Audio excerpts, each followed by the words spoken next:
میں اپنے کردار پر دوبارہ آپ کو انگلی اٹھانے کی اجازت نہیں دوں گی۔ اس نے دو ٹوک انداز میں یہ بات کہی تھی۔ میں نے بھی ہاتھ جھلا کر اس کی بات ٹال دی۔ صبح جب میری آنکھ اس کی آواز پر کھلی، میں نے دیکھا وہ قریب ہی کھڑی تھی اور زور زور سے میرا کندھا ہلا رہی تھی۔ مجھے کہنے لگی کہ جلدی سے اٹھ کر نماز پڑھ لے، فجر کا وقت نکلا جا رہا ہے۔ مجھے نماز پڑھے نہ جانے کتنے سال گزر گئے تھے، اب تو مجھے یاد ہی نہیں تھا کہ آخری بار میں نے کب نماز پڑھی تھی۔ میں نے اس کا ہاتھ جھٹکا اور غصے سے کہا کہ مجھے سونے دو، میری طبیعت ٹھیک نہیں ہے۔ وہ دوبارہ سے مجھے اٹھانے لگی اور کہنے لگی کہ نماز کے معاملے میں کسی بھی قسم کا کوئی بہانہ نہیں چلتا، آپ کو پڑھنی ہی ہوگی۔ وہ میری کوئی بھی بات سننے کے لیے تیار ہی نہیں تھی۔ میں ایک ایسا انسان تھا جو ہمیشہ اپنی مرضی کے مطابق زندگی گزارتا تھا۔ کسی کی مداخلت مجھے پسند نہیں تھی، اور اگر کوئی میری زندگی میں ذرا سا بھی دخل اندازی کرنے کی کوشش کرتا تھا تو میرے سے گھوم جاتا تھا۔ اس وقت بھی ایسا ہی ہوا۔ میرا پارا دماغ غصے سے ہائی ہو گیا۔ میں اپنے بستر پر اٹھ بیٹھا اور غصے سے اس کا چہرہ دبوچتے ہوئے کہا، خبردار جو دوبارہ بھی تم نے میری اجازت کے بغیر مجھے اٹھانے کی کوشش کی۔ جب میں تمہیں ایک بار کہہ رہا ہوں کہ مجھے سونے دو تو اس کا صاف مطلب یہ ہے کہ میں نے دوبارہ تمہاری یہ منحوس آواز نہیں سننی، اور یہ تبدیل کسی اور گھر میں جا کر کرو۔ مجھے تبدیل کرنے کی تمہیں کوئی بھی ضرورت نہیں ہے، میں جیسا ہوں ویسا ہی رہوں گا۔ یہ کہہ کر میں نے اسے پیچھے کی طرف دھکا دیا۔ وہ زمین پر گر پڑی ہو، اس کا سر زور سے زمین سے ٹکرایا تھا۔ آواز اچھی خاصی تھی، یہ اندازہ ہو گیا تھا کہ اسے تکلیف پہنچی ہے، مگر مجھے اس کی کسی بھی تکلیف سے کوئی فرق نہیں پڑتا تھا۔ میں دوبارہ دوسری طرف کروٹ کر کے سو گیا۔ 15 منٹ ہی گزرے تھے کہ مجھے رونے کی آواز سنائی دینے لگی۔ وہ سسکیاں لے کر رو رہی تھی۔ میں نے اپنے کانوں میں انگلیاں دے دی، مگر اس کے باوجود بھی آواز مسلسل آ رہی تھی۔ میں بیزاریہ سے اٹھ بیٹھا اور اس کے سامنے ہاتھ جوڑتے ہوئے کہا، خدا کا واسطہ ہے بی بی، مجھ پر رحم کرو، مجھے سونے دو، کیونکہ جس دن میری نیند پوری نہیں ہوتی اس دن مجھے بہت غصہ آتا ہے۔ کہیں ایسا نہ ہو کہ میں دوبارہ سے تمہیں تکلیف پہنچا دوں۔ اس نے زخمی نظروں سے میرے چہرے کی طرف دیکھا اور مجھے کہنے لگی کہ اگر آپ شادی کرنے کے قابل نہیں تھے تو کیوں آپ نے میری زندگی برباد کی؟ آپ کی بات تو میرا دل کیا کہ اس کو اٹھا کر کسی ایسی جگہ پر پھینک دوں جہاں سے اس کی واپسی ناممکن ہو جائے۔ وہ مجھے ایک ناکارہ انسان کہہ رہی تھی۔ میں ویسا بھی الٹے دماغ کا مالک شخص تھا، سیدھی بات کا بھی ہمیشہ الٹا ہی مطلب نکالتا تھا۔ سونے پہ سہاگا، مجھے بیوی بھی ایسی ملی تھی جو معنی غیظ باتیں کرتی تھی۔ اس وقت میں حلق کے بلا چلایا اور اس سے کہا کہ ابھی اور اسی وقت میرے کمرے سے دفع ہو جاؤ، اب دوبارہ میں تمہارا چہرہ نہیں دیکھنا چاہتا۔ اگر تم نے میرے سامنے آنے کی کوشش کی تو میں تمہیں جان سے مار دوں گا۔ میرے ماتھے کی رگیں تن گئی تھی، اس کے ساتھ ساتھ میرا سانس بھی بہت بری طرح سے پھول گیا تھا۔ وہ بھی خوف زدہ ہو گئی اور جلدی سے باہر کی طرف بھاگ گئی۔ میں دوبارہ سے لیٹ گیا۔ اب میری نیند تو غائب ہی ہو چکی تھی، مگر سر میں شدید درد ہونے لگا تھا۔ کافی دیر تک سونے کی کوشش کرتا رہا اور پھر تھک کر اٹھ گیا۔ فریش ہونے کے بعد میں دوبارہ سے گھر سے باہر نکل گیا۔ میرے ابا جان نے مرنے سے پہلے اچھی خاصی دولت چھوڑی تھی، اس کے ساتھ ساتھ اماں نے بھی جمع پونجی رکھی ہوئی تھی۔ ابا کی دولت سے تو میں نے ایک چھوٹا سا کاروبار شروع کر دیا تھا اور آج کل میں اسی کو ہی بڑھانے کے چکروں میں لگا ہوا تھا۔ مجھ پر میرے رب کا بہت کرم تھا، میں جس کام میں بھی ہاتھ ڈالتا تھا وہ تکمیل تک پہنچ جاتا تھا۔ اگر میں یہ کہتا کہ میں مٹی میں ہاتھ ڈالتا وہ سونا بن جاتا تو اس میں کچھ بھی غلط نہ ہوتا تھا۔ میری اماں نے اپنی زندگی کے 50 سال عیاشی میں ہی گزارے تھے، ہر طرح کا فیشن کیا تھا، مردوں کے ساتھ دوستیاں رکھی تھی اور اس کے علاوہ گھومی پھری تھی، مگر جیسے ہی انہوں نے میری شادی کی اس کے بعد وہ تبدیل ہو گئی۔ انہوں نے اب گھر کے اندر رہنا شروع کر دیا تھا۔ میں ہر وقت اس کے ہاتھ میں تسبیح دیکھتا تھا یا پھر انہیں چائے نماز پر بیٹھا ہوا دیکھتا تھا۔ میں ان کا مذاق بناتا تو وہ پھیکے سے انداز میں مسکرا دیتی اور مجھے کہہ دیتی کہ تمہارے مذاق بنانے سے مجھے کوئی بھی فرق نہیں پڑتا، میں تو اپنے رب کی شکر گزار ہوں جس نے مجھے ہدایت دے دی ہے۔ اگر مجھے اس عمر میں بھی ہدایت نہ ملتی تو شاید میرا انجام بہت برا ہوتا۔ اس کے بعد وہ میری بیوی کا نام لیتی ہے اور اس کی تعریفیں شروع کر دیتی کہ وہ بہت سی اچھی اور نیک بچی ہے جو سارا وقت ہی اپنے رب کی عبادت میں لگی رہتی ہے۔ اماں مجھے بتاتی تھی کہ میری بیوی ہر وقت ہی جائے نماز پر بیٹھی روتی رہتی ہے۔ یہ سب سن کر بھی میرے دماغ میں عجیب خیال جنم لینے لگے۔ میں یہی سوچا تھا کہ اس نے اپنے زندگی میں کوئی بہت بڑا گناہ کیا ہوا ہے جس کو بخش پانے کے لیے اب وہ دن رات روتی ہے۔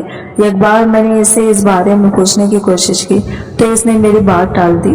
خیر مجھے بھی اس کے وجہ سے دلچسپی نہیں تھی۔ چند دن مزید گزرے تو میرا سامنا اپنی ایک کلاس فیلو سے ہوا جو کسی زمانے میں مجھ پر لٹو تھی اور آج بھی وہ مجھے اسی طرح سے ہی پسند کرتی تھی، مگر اس کی بدقسمتی یہ تھی کہ اس کی شادی ہو چکی تھی اور وہ پہلے کی طرح اپنی محبت کا اظہار تو نہیں کر سکتی تھی، لیکن پھر بھی باتوں ہی باتوں میں وہ اکثر مجھے اپنے گھر آنے کا بھی کہتی تھی، مگر مجھے اس سے کوئی خاص لگاؤ نہیں تھا۔ میں ان لوگوں کی طرف متوجہ نہیں ہوتا تھا جو لوگ مجھ پر توجہ دیتے تھے، بلکہ میں ان لوگوں پر فدا ہوتا تھا جو لوگ مجھے نظر انداز کرتے تھے۔ وہ مجھے بازار میں ملے تھے، کہنے لگے کہ سنا ہے کہ تمہاری شادی ہو گئی ہے اور ایک بہت ہی نیک بیوی سے ہوئی ہے۔ احسان مجھے کہہ رہا تھا کہ وہ بدصورت ہے، اسی وجہ سے تم اسے سب سے چھپا کر پھر رہے ہو۔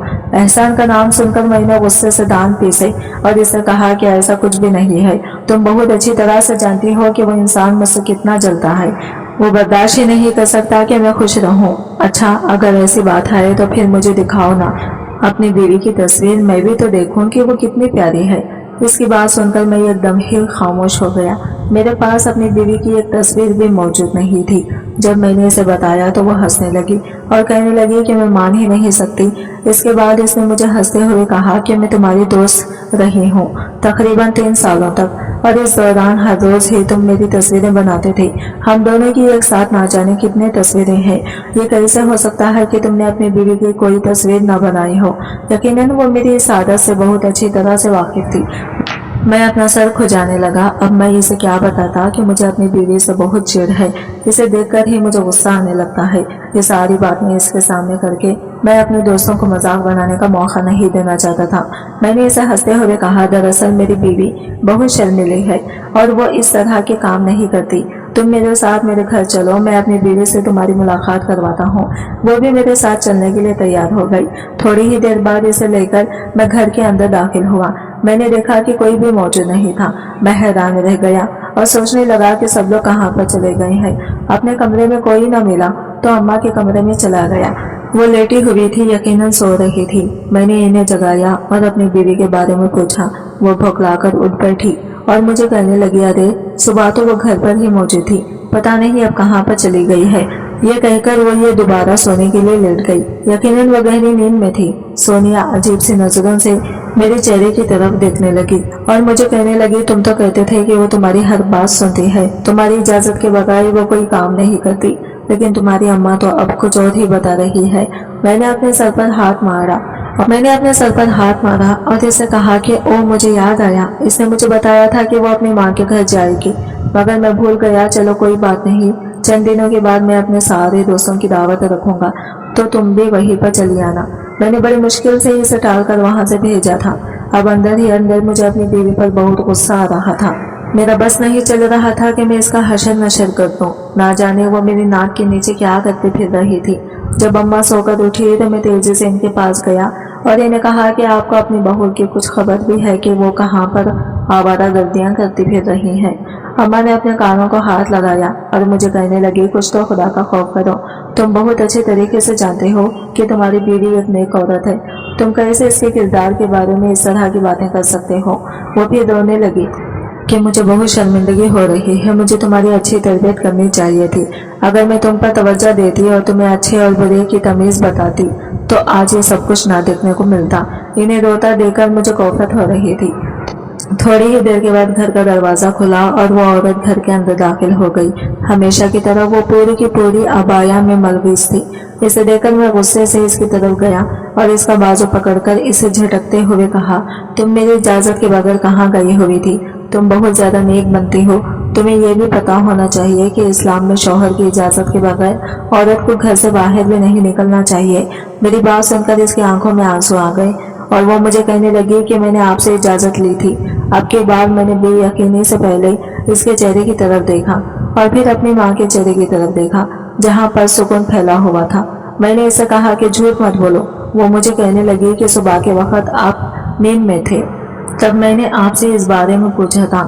آپ نے مجھے کہا کہ جو دل میں آئے کر لو، لیکن مجھے تنگ نہ کرو۔ میری مجبوری تھی، اسی وجہ سے میں گھر سے باہر نکلی، ورنہ میں کبھی بھی نہیں جاتی۔ آخر تمہاری ایسی کون سی مجبوری اپنی تھی؟ وہ مجھے کہنے لگی کہ اس کے دوست کی طبیعت خراب تھی جسے دیکھنے کے لیے وہ ہاسپٹل گئی تھی۔ اماں اب بیچ میں آ گئی۔ انہوں نے مجھے پیچھے ہٹایا اور کہنے لگی، اپنی بیوی سے پہلے تمیز سے بات کرنا سیکھو۔ اس سے پہلے کہ وہ مزید کچھ کیا تھی میں جھنجھلا کر باہر نکل گیا۔ مجھ میں اتنی ہمت نہیں تھی کہ ان دونوں عورتوں کی باتیں برداشت کر سکتا۔ ویسے بھی میرا دماغ کچھ زیادہ ہی خراب رہنے لگا تھا۔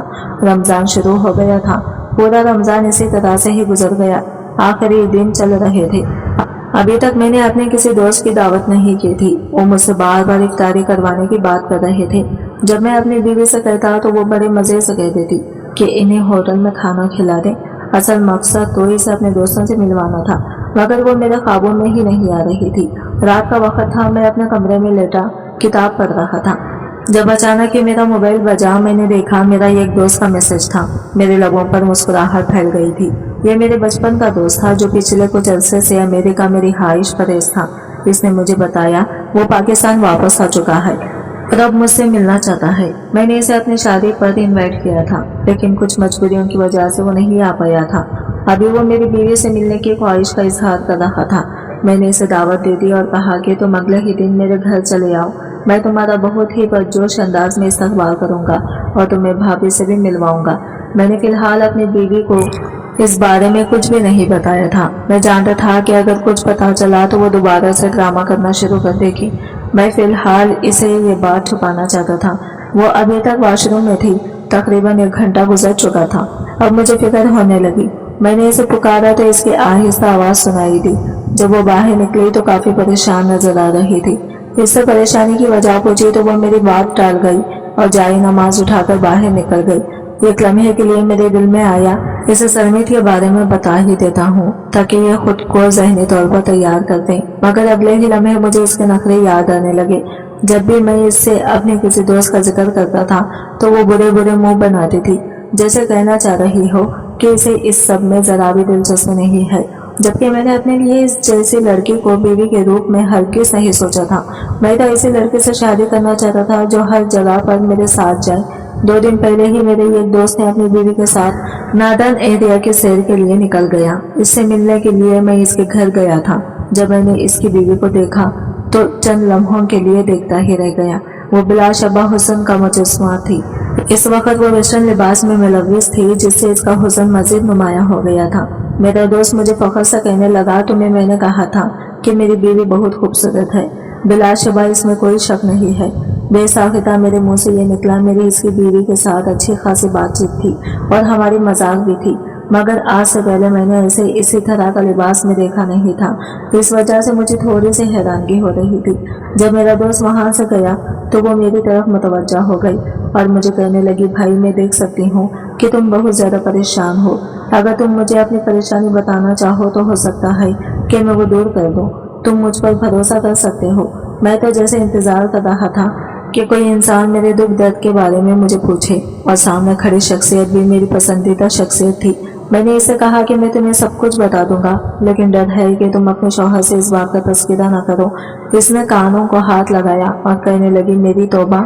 میں نے اسے کہا جیسے کہ تمہیں پتا ہے میری شادی ہو چکی ہے، لیکن میری بیوی بالکل بھی تم لوگوں جیسی نہیں ہے۔ وہ سارا وقت ہی کمرے میں بند رہتی ہے، اپنے آپ کو لپیٹ کر رکھتی ہے، جیسے اگر کسی نے اسے دیکھ لیا تو قیامت آ جائے گی۔ تمہیں تو پتا ہے کہ مجھے اس طرح کی لڑکیاں بالکل بھی پسند نہیں ہیں۔ مجھے ماڈرن لڑکیاں اچھی لگتی ہیں، مگر اماں نے پھر سب کے باوجود بھی اس کے ساتھ میرا رشتہ طے کر دیا۔ اب تو نہ میں اس کے ساتھ کہیں گھومنے کے لیے جا سکتا ہوں اور نہ ہی گھر میں سکون کا سانس لے سکتا ہوں۔ جب بھی میں تھوڑی دیر کے لیے بیٹھتا ہوں تو وہ مجھے دین کی تبلیغ دینا شروع کر دیتی ہے۔ اس سب سے مجھے بہت کوفت ہوتی ہے۔ میں نے اپنے دل کا ہاتھ کھول کر اس کے سامنے رکھ دیا۔ وہ چند لمحوں کے لیے خاموش ہو گئی اور پھر اسرار انداز میں مجھے کہنے لگی کہ آپ کو اس بارے میں پتا ہے کہ بعض اوقات چیزیں جیسے نظر آتی ہیں وہ ویسے نہیں ہوتی۔ اس کی بات سن کر میں نے حیرت سے اس کے چہرے کی طرف دیکھا اور اسے کہا کہ تم مجھ سے صاف الفاظ میں بات کرو، مجھے اس طرح سے تمہاری بات سمجھ میں نہیں رہی۔ وہ مجھے کہنے لگی کہ نہ جانے کیوں تمہاری باتیں سن کر مجھے لگتا ہے کہ تمہاری بیوی نیک ہونے کا ڈرامہ کر رہی ہے۔ وہ ماضی میں کوئی بہت بڑا گناہ کر چکی ہے جسے چھپانے کے لیے اب وہ یہ سب کچھ کرتی پھر رہی ہے۔ میں پہلے ہی اپنی بیوی سے بہت بدذمہ تھا۔ وہ اس عورت کی باتیں سن کر مجھے واقعی سب کچھ سچ لگنے لگا تھا۔ میں نے اسے کہا کہ اب میں اس سب سے کیسے پردہ ہٹاؤں۔ وہ مجھے کہنے لگی کہ تمہیں پردہ ہٹانے کی ضرورت نہیں ہے، تم بس اسے اس زندگی میں ایڈجسٹ کرنے کی کوشش کرو، کیونکہ کوئی انسان لمبے عرصے تک ڈرامہ نہیں کر سکتا۔ تم بار بار اسے اپنی مرضی کے کام کرنے کے لیے مجبور کرو گے تو وہ مجبور ہو ہی جائے گی۔